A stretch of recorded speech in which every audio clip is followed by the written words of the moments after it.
Meus queridos alunos da UNIT, nossa aula hoje vai ser sobre a língua portuguesa. Hoje eu estou com muita vontade de falar para vocês desse amor que eu tenho por essa língua tão rica, tão expressiva, tão bonita, a língua portuguesa, certo? Vamos falar um pouquinho da história da nossa língua. É sempre interessante a gente saber como ela se formou, né? A gente fala assim, nós falamos o português que veio de Portugal. Sim, mas antes de Portugal, como foi que esse português lá de Portugal se formou até chegar ao nosso Brasil, né? Então, se vocês pegarem um mapa, né, da Europa, vocês vão ver dois países assim numa ponta, Portugal e Espanha, né? A gente aqui do Brasil olha para Portugal e Espanha, claro que não, né? A gente tem um oceano inteiro nos separando, mas a verdade é que eles ficam numa ponta, uma península. E lá onde nós temos Portugal e Espanha, na Europa, antigamente era chamado esse lugarzinho lá, essa região de Península Ibérica, certo? Essa Península Ibérica, ela, claro, ela já tinha os seus habitantes, né? Eram os chamados bárbaros, os povos bárbaros, né? Vândalos, suevos, visigodos, nomes esquisitos, né? Era o nome desses povos que já moravam lá. Nessa época, séculos antes de Cristo, eu não sou muito boa de data, se eu não anotar eu esqueço mesmo, né? Então, os romanos, na época das grandes conquistas românicas, né, os romanos chegaram à Península Ibérica. Eles andavam conquistando tudo, certo? E em todos os lugares onde eles chegavam, eles impunham a sua língua, certo? Que era o latim, né? Então, quando os romanos conquistaram a Península Ibérica, já encontraram lá esses povos, eles impuseram o seu idioma, que era o latim. Era o latim chamado latim vulgar, porque era um latim falado pelos soldados, pelo povo mais inculto, né? Não era o latim clássico dos grandes oradores, dos grandes escritores, não. Era o latim vulgar, o latim do povo mesmo, certo? Então, esse latim, chegando à Península Ibérica, já encontrou as línguas do povo que já morava lá. E embora os romanos impusessem pela força o seu idioma, termina havendo um contato, né, entre o latim e os idiomas já falados ali.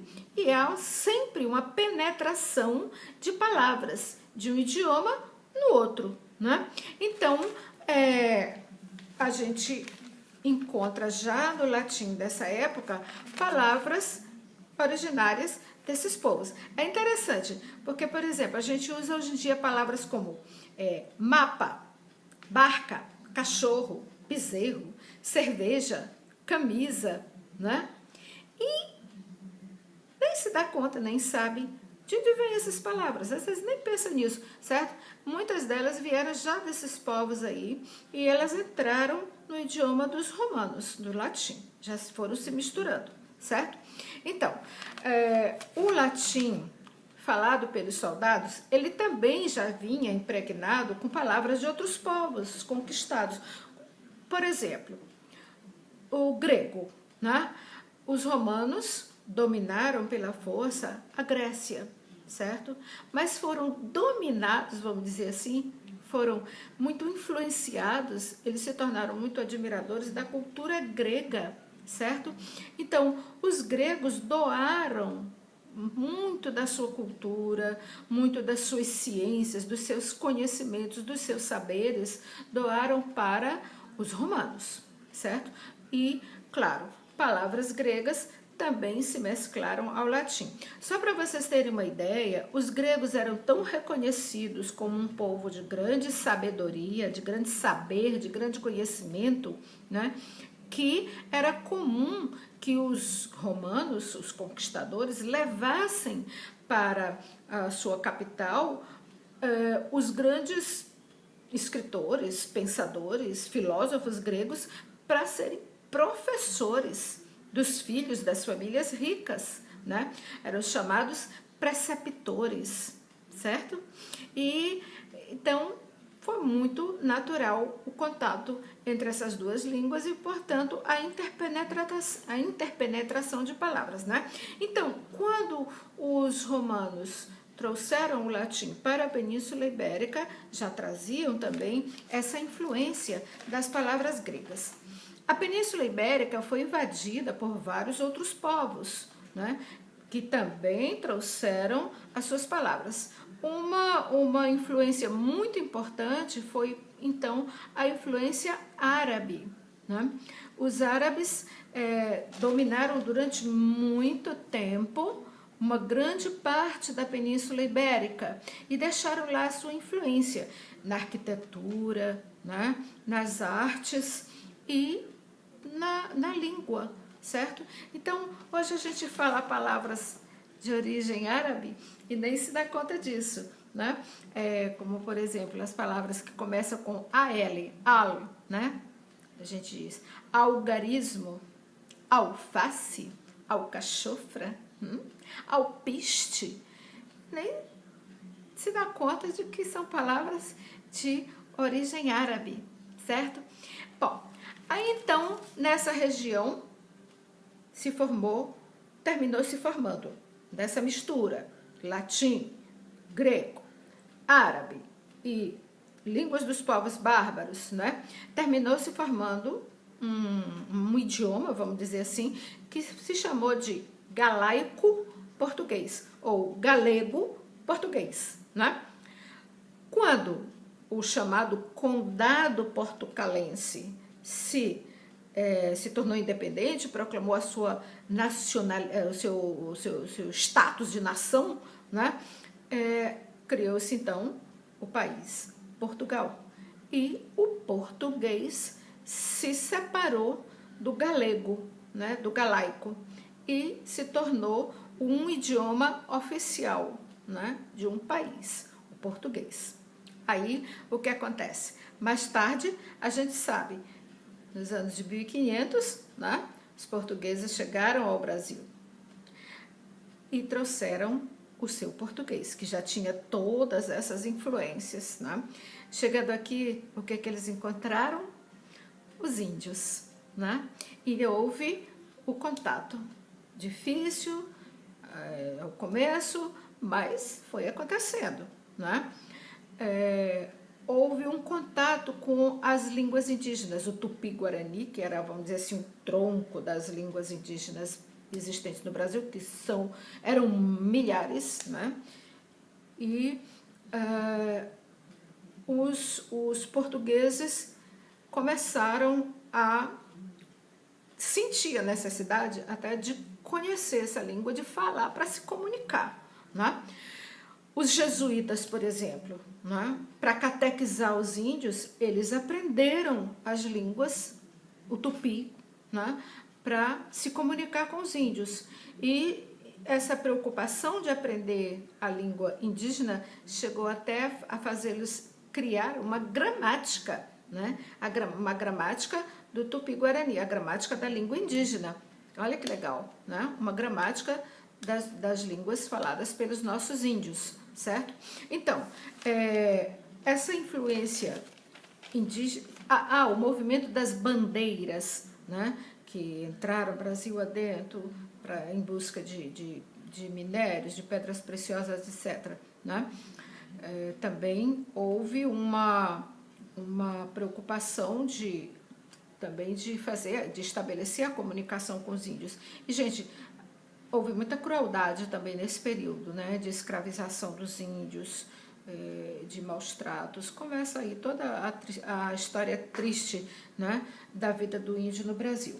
Bom, mas falando da influência na língua, né, a gente tem inúmeros vocábulos de origem indígena, designando com nomes próprios para designar acidentes geográficos, estados que nós temos hoje, como Ceará, como Paraná, né? Goiás, a extinta Guanabara, né? Que não é...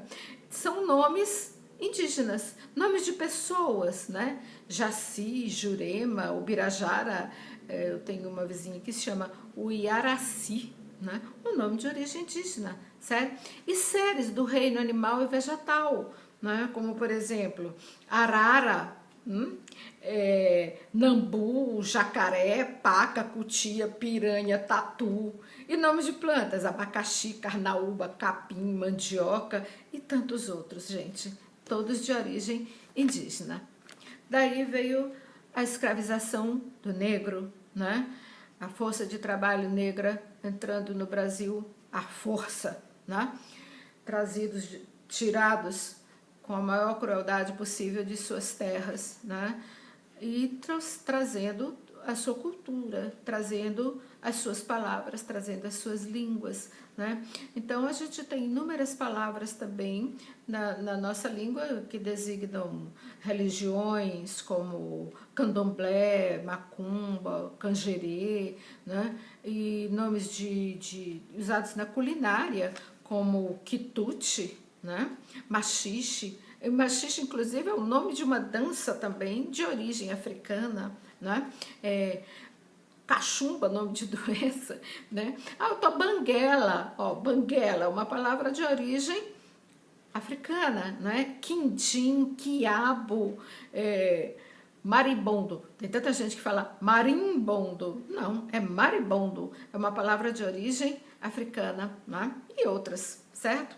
Bem, aí, lembram que houve uma época que a França era o centro cultural de todo mundo, e todo mundo queria falar francês, então entram palavras de origem francesa também, né? Como joia, folia, chapéu, né? E palavras de origem chinesa, como chá, do japonês, biombo, leque, e palavras inglesas. O Brasil estabeleceu relações comerciais com a Inglaterra, né, como bar, bife, futebol, uísque, lanche, palavras de origem inglesa, certo, gente? E também, se a gente for pensar em tantas outras línguas que entraram no Brasil através dos imigrantes, né? Os italianos, os alemães, poloneses, os árabes, né? E tantos outros povos que fizeram a história do nosso Brasil e trazendo também as suas influências linguísticas. E aí a gente tem esse português de hoje, né? Por isso o nosso português é diferente do português de Portugal, por causa dessas influências que nós tivemos aqui, que lá eles não tiveram, né? Além do mais, nós temos uma natureza muito mais exuberante, nós temos uma variedade vegetal riquíssima, variedade animal, né, muito grande, e nomes foram sendo criados também, né, para designar tudo isso de diferente que nós temos aqui no Brasil. Então, gente, é por isso que eu acho tão bom a gente aprender a falar direitinho a nossa língua, certo? E eu contei um pouquinho hoje dessa história do nosso português, porque a partir da próxima aula a gente vai começar também a falar de algumas dúvidas gramaticais que a gente tem no uso da nossa língua, para que a gente saiba se comunicar com muita eficiência, para que todos sejam capazes de se apoderar desse instrumento de comunicação precioso que nós temos, que é a nossa língua. Saber usar a nossa linguagem é mais do que importante, é primordial, certo? É necessário. E é uma forma que nós temos de valorizar o nosso caráter nacional, é uma forma que nós temos de valorizar, de dar importância à nossa brasilidade, certo? Então, até a próxima aula, nós vamos começar a falar das nossas dúvidas gramaticais, certo? Por que quando eu chego em casa eu digo onde estão os meus chinelos e não aonde estão os meus chinelos? Coisas assim, tá bom, pessoal? Então, até a próxima aula, se Deus quiser. Tchau!